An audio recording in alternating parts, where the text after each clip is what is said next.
Sveiki, čia laida Agro ambasadoriai. Pasisėmę žinių ir įkvėpimo iš konferencijų, parodų, pasivažinėję po mokyklas, vėl sugrįžtame prie realių žemės ūkio reikalų. Šį kartą sužinosime, kaipgi Pauliui Rimeikiui sekasi ūkininkauti su savo gausia šeimyna Šiaulių rajone ir kokios technologijos jam labiausiai padeda išvengti tų dažniausių klaidų, kurias įprastai daro ūkininkai. Pakeliui staptelėjome į Agro koncerną, ten, kur tos technologijos ir dygsta. Pasikalbėsime su Agro tiksliųjų technologijų skyriaus vadovu Šarūnu Sadausku.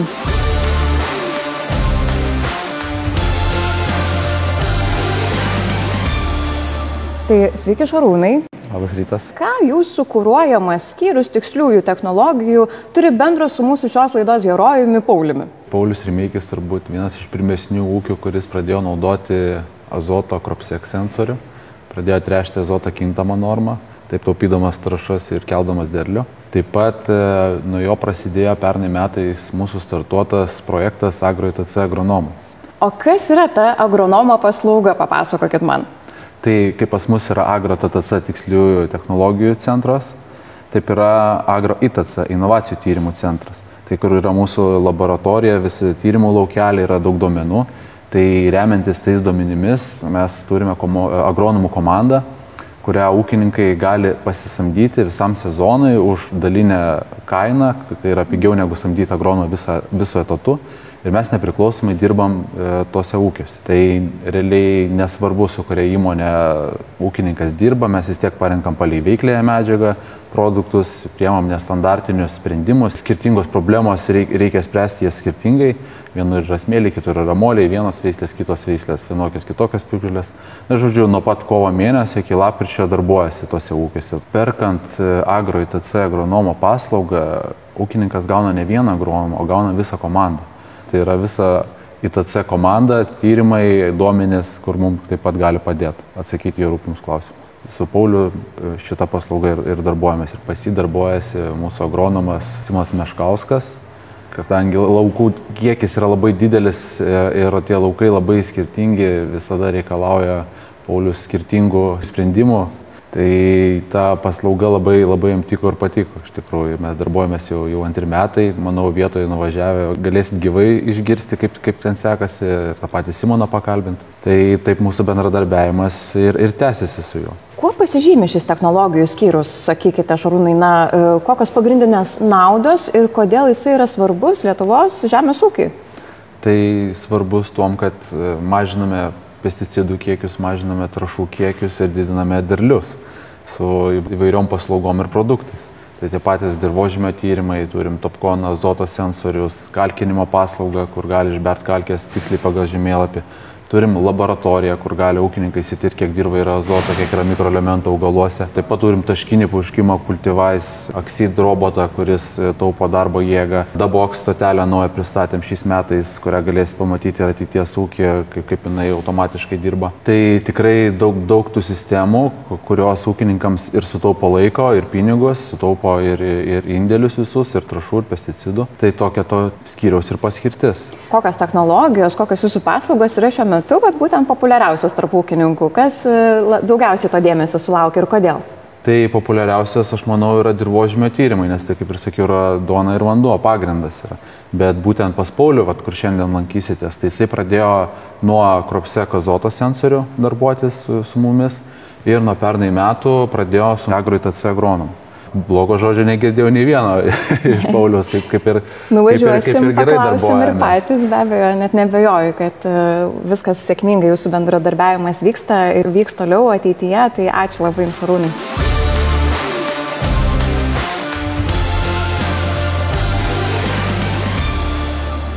Taip, Pauliau, pasiekėm jūsų ūkį Šiaulių rajone ir labai dėkoju, kad pasikvietėt mus čia visą mūsų komandą didžiulę ir norisi jūsų paklausti pirmiausia, susipažįstant, o kaipgi ir nuo ko prasidėjo šis ūkis? Kiek girdėjau, jūsų visa šeima yra įsitraukusi gana taip aktyviai. Taip, pas mus ūkininkauja visa šeima, tai yra prasidėjo viskas nuo tėvų, man, broliui, rūpėjo tas žemės ūkis ir dabar pasirodo ir sesijai, jisai nėra visai svetimas ir mes nebe tik augalininkystės, bet mišrus ūkis skaitomės. Ką auginate šiuo metu?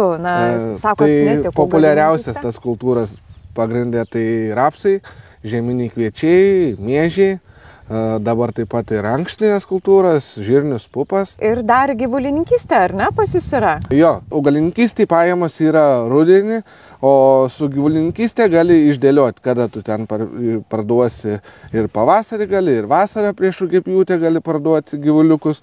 Tai tada pradėjom galvoti, kad reikėtų čia ir tos gyvulininkystės pas mumis. Nes vis tiek ir žemė yra prastų, kur durpynai, kur kviečių tikrai neauginsi, o pieva, žolinius pašarus kuo puikiausiai gali auginti. Tai tada pradėjom galvoti ir išsirinkom mėsinius limuzinus. Ir šiai dienai turim, šiemet vedė 55 mamos ir 4 metus jau auginam. O kaip jūs pats panorote ir kada supratot, kad eisit į ūkį? Buvo labai seniai ir taip nuo pat mažens man buvo reikalingi tiek atsuktuvai, tiek raktai, platus laukai, labai patiko ta žalia laukų spalva, kaip dabar visur žalia gražu, tiek tie gražus, dideli, galingi nauji traktoriai. Tai visada buvo svajonė, kad savo turėti, pačiam vairuoti ir niekad nebuvo noro, kad užaugęs dirbsiu pas kažką tai su tokiu traktoriu. Visada buvo tikslas, kad daryti kažką tais ir padaryti, kad savo turėti. Bet sakot, kad po truputį įsitraukia visi tarsi šeimos nariai, ar ne? Taip. Sesė taip netikėtai kažkaip, tai kas čia labiausiai jūs visus įtraukia? Dėl ko jūs esate čia? Vis tiek ir tas požiūris, kad eina tame kaime uždirbti. Nėra vien juodas darbas, yra sunkus darbas, nėra lengva, bet uždirbti eina ir svajonės įgyvendinti galima ir aš manau, tas vis tiek įtraukia. O ar žinios atėjo kažkaip iš protėvių, kažkokio jūsų tėvų, senelių, ar vis tik teko kažkur studijuoti, mokytis agronomijos? Teko mokytis agronomijos, bakalauro studijas teko pabaigti. Ten, kai mokiausi, tai atrodė, kad ką aš ten veikiu, viską aš ten žinau. O jau čia, kai reikia žinias pritaikyti, tai jau yra taip, kad kodėl aš ten to neskaičiau, arba ką ten skaičiau. Ir ten mokantis atrodė viskas paprasta, o čia dirbant jau pritrūks tų žinių. Ir aišku, geriausias pamokas tai yra iš savo klaidų, bet noris jų kuo mažiau daryti ir kad bent jau nebūtų labai skaudžias. Kaip dabar matote, kiek čia tų naujovių, inovacijų kaskart reikia? Ar kasmet vis kažką patys įsidiegiate naujo, ar nuolat vyksta tie modernizacijos kažkokie procesai? Įdomu, kaip evoliucionuoja tas ūkis su tais metais, nes jau 12 metų jūs čia esate, ar ne? Prieš tai, kaip suprantu, buvo jūsų šeima, tai ar galėtumėte trumpai papasakoti, kiek įmanoma? Su tuo evoliucionavimu, modernizavimu, technologijos gal, kai tėvai ūkininkavo, jos buvo toliau, jie gal tiek nekreipė dėmesį į tą žemės ūkį. Aišku, ir nebuvo tokių plotų, kad atsipirktų tą naši technika moderni, tai vis tiek turi būti ir jinai pakankamai ilgai turi dirbti. Jeigu nedirba, tai ir nuėjus į banką paskolos neduos. Kai atsirado didesnis tas žemės plotas, tada jau pradedi galvoti ir apie didesnę tą techniką. Ir su tą didesnė technika investuoji ir į tas technologijas naujas.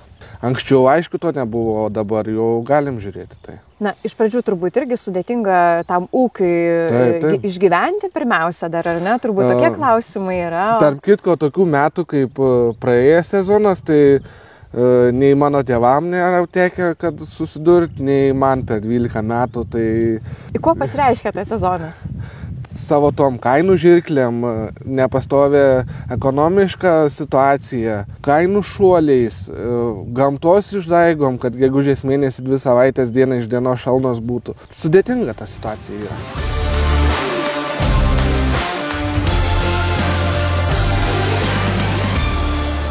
Pauliau, vis tik tai per tiek metų jūs ėmėtės modernizuoti ūkį, ar ne, investuoti, ieškoti informacijos, kažkaip tai semti žinių iš tam tikrų galbūt konferencijų, lauko dienų. Ar galėtumėt plačiau papasakoti pats, ką padarėte tokio, kad tas ūkis šiandien būtų išaugęs, vis tik tai nuo 5 hektarų iki 500 skamba labai įspūdingai. Pamečiui, taip žiūrint, tai ne taip jau stipriai auga, bet šiek tiek auga tas ūkis.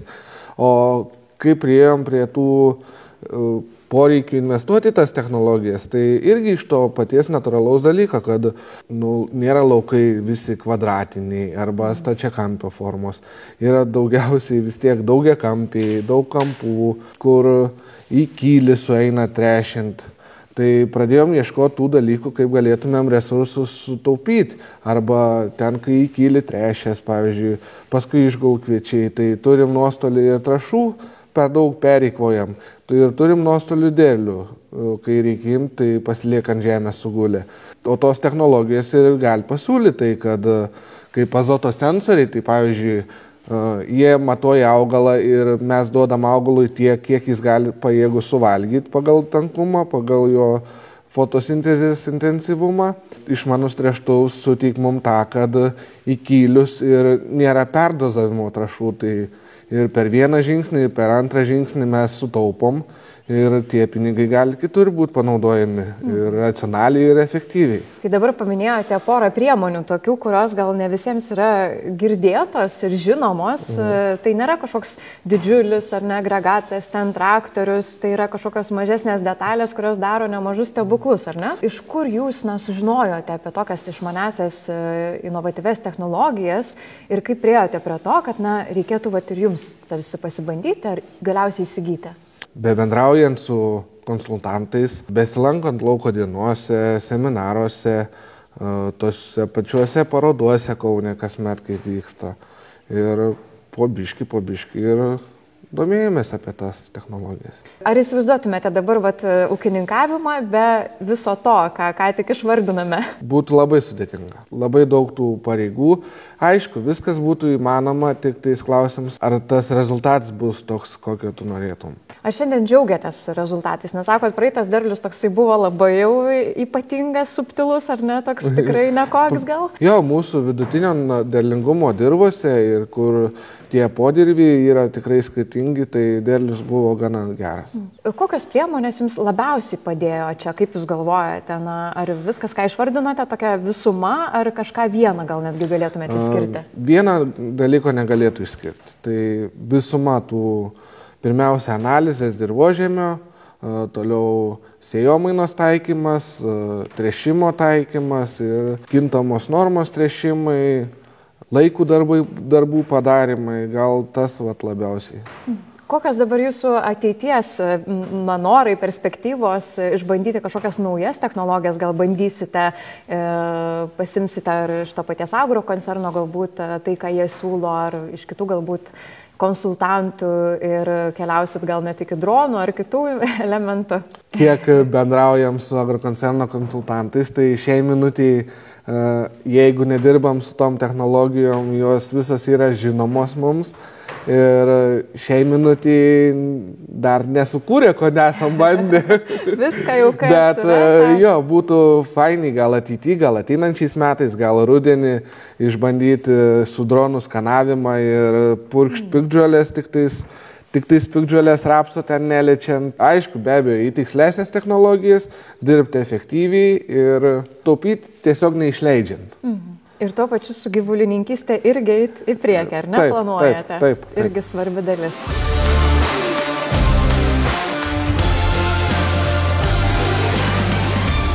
Jau kuris laikas itin intensyviai kartu su ūkininku Pauliumi besidarbuojantis Agro koncerno Agro ITC agronomų komandos vadovas Simonas Meškauskas pasidalins įžvalgomis, kokios yra tos dažniausios ūkininkų daromos klaidos ir kokios priemonės gali tikrai padėti sutaupyti.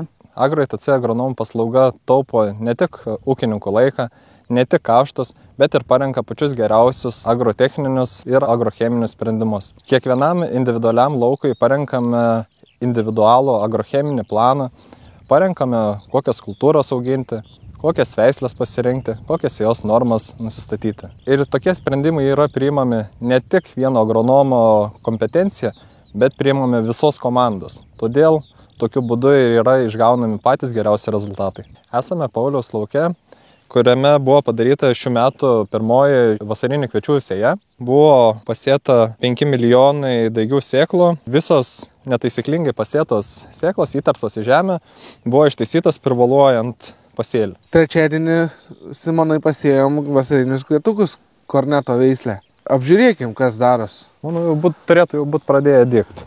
Einam, pažiūrėkim. Jau vis tiek pasėjom į tinkamą gylį. Išlaikėme tuos 3 cm, privalavom, todėl turėtų būti šiek tiek atsparesni jau drėgmės nepritekliui. Randame jau grūdeliai, dygstantis, po kokių 3 savaičių ar 4 gal net ir bus galima naudoti augimo reguliatorius, paskatinant krūmimąsi, sustabdant augimo fazę. Kokį herbicidą naudot reikės? Herbicidą parinksim iš tikrųjų pagal augančios piktžolės, dabar dar sunku pasakyti, bet tikėtina, kad vis tiek nuo vienskilčio teks, nuo dviskilčio automatiškai. Buvo posėlis, tai ir rapso pabirų yra sočiai. Taip. Tame lauke. Tai prieš 3 metus turėjom didelę problemą su migle čia. Turėjom pernai didelę problemą su migle, bet atsiminkim, kad ir glifosavom šį lauką, tai tikrai miglės turėtų būti dabar praretėję, arba beveik ir net nelikti tikriausiai, o dėl rapso pabirų panaudosim tribenronmetilą. Supratau. Apžiūrėkim, Simonai, kaip tie mūsų miežiai atrodo. Pažiūrėkim. Žemę dirbom, priėmėm sprendimą žemę dirbti minimaliai. Puikiai įsikromėjo iš tikrųjų 3, 4, 5, 6, 7 lenda. Pas mane irgi 1, 2, 3. Po 5. Kai kur mačiau ir po 8 įsikromimus. Augimo fazė tiek jo, tiek pagrindinė stiebo ne per daug ir skiriasi. Šis stiebas, jeigu per pievos matytume, kad būtų apie 29 fazę, o tas pagrindinis stiebas turi 31 ir pereinančiai beveik 32. Gerai, dabar čia mišks yra, tai kas bus, ar neišguls lauks? Laukas neturėtų išguldyti, kadangi buvo panaudotas augimo reguliatorius, trineksapak etilas dar šiltu periodu. Dabar augimo reguliatorius yra gamta, šalnos, tačiau atšilus orams vėl taip pat reikės naudoti augimo reguliatorių ir gal net vėlyvoje stadijoje reikės panaudoti ir etefono, ir mepikvat chlorido produktus. Jeigu atmintis nemeluoja, sėjom apie rugsėjo 10 dieną ir sėjom apie 4 milijonus. Žinant, kad tokias sąlygas gal reikėjo 3,5 sėti? Ne, manau, kad parinktas mūsų sėklos kiekis yra geras, kadangi šios žemės nėra ypač derlingos, todėl papildomas pasėtas iš vieno grūdo stiebas ir liks stiebu. Nebus atmestas, kaip matėm, iš šaltinio uglio. Tai dabar kokie sekantis darbai laukia? Atšilus orams ir įsibėgėjus vegetacijai vėl reikės naudoti augimo reguliatorius, taip pat fungicidą, rekomenduotiną Sireksą, taip pat reikėtų panaudoti ir mikroelementus ir, aišku, reikėtų patręšti dar azotinėmis trąšomis, kadangi sensorius dar parodė, kad trūksta nuo 20 iki 40 kg azoto. O taip pat pagal spalvą gal norėtųsi šiek tiek daugiau? Pagal spalvą gal ir norėtųsi daugiau, bet atsiranda didelė rizika išgulimam. Kokia kitų pasėlių būklė?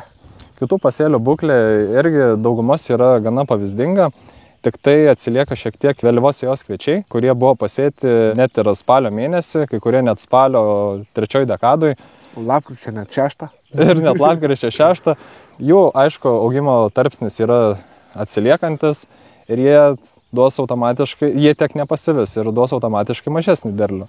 Bet pagal tai įvertinus, atitinkamai duodam ir atitinkamą ir trąšų kiekį ir atitinkamas agrotechnologijas.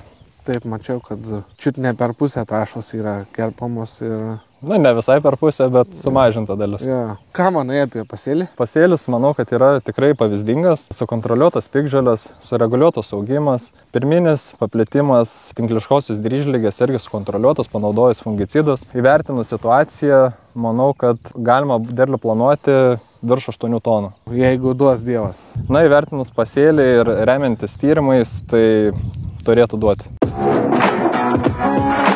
O dabar metas mūsų tradiciniai rubrikai, ką kalba žmonės. Tai kągi jie kalba? Ar čia ne žmonės, gal aplinkui gamta kokia kalba? Mažokai atsakymų, žinokit, gal keliaujame į tą miestą. Oi, ne į tą pusę. Sakykit, kaip manote, kas dar ūkyje yra naudojama, kokios technologijos be traktoriaus ir kombaino? Ar dar žinot, ką nors? Anksčiau, kaip mes turėjom arklį, tai tas arklį dirbom. Dabar prašom, kad traktorius mums padėtų. Iš tikrųjų labai daug ten įvairių dalykų, pradedant sėjamosiam ir baigiant kuliamosiam ir ko tik nori. Taip, ar žinot, kokios, pavyzdžiui, naujausios tiksliosios technologijos yra naudojamos? Dabar naudojame iš tikrųjų ir sensoriai, ir dronai, ir visgi ten to ūkio apžiūrai. Jau niekas nebevaikšto, sakykim, ten paprastuoju pėsčiuoju būdu. Yra naujosios technologijos, kurios ūkininkai pasitelkia ir gali pilnai apsižiūrinėti savo ūkį. Gal ir arkliukas dar naudojamas. O iš inovacijų gal kokių net žinote ką nors? Net ir dabartiniuose mechanizmuose ten prikišta tos inovacijos daug yra. Ūkiuose? Tikrai nežinau. Garbės žodis. Na štai kaip jau labai aiškiai parodė mums šiandieną Pauliaus Rimeikio ir jo šeimos ūkis, tiesiog pažangiausi mūsų šalies ūkininkai šiandien neapsieina be tiksliųjų technologijų. Velnias slypi detalėse, smulkiose pagalbinėse priemonėse, ne vien tik tai naujausiose traktoriuose ar kitoje sunkioje žemės ūkio technikoje. Dėkoju visiems žiūrėjusiems šią laidą. Susitikime lygiai po 2 savaičių naujausioje Agro ambasadorių laidoje. Iki!